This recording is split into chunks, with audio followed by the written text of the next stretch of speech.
Macedonia in English. Just about everything you want to know.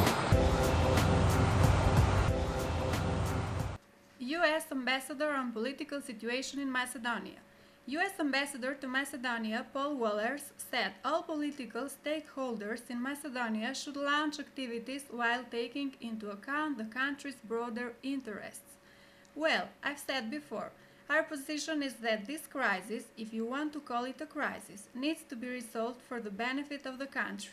I think if the leaders of the government and the leaders of the various parties all work together for what's best for the future of the country, what's best for the future of the Republic of Macedonia, and not necessarily what's best for their own political parties, then I think this issue can be resolved, but they're going to need to sit down and work this out, and I think it's necessary to do so for the future of the country from all sides to work together, he said.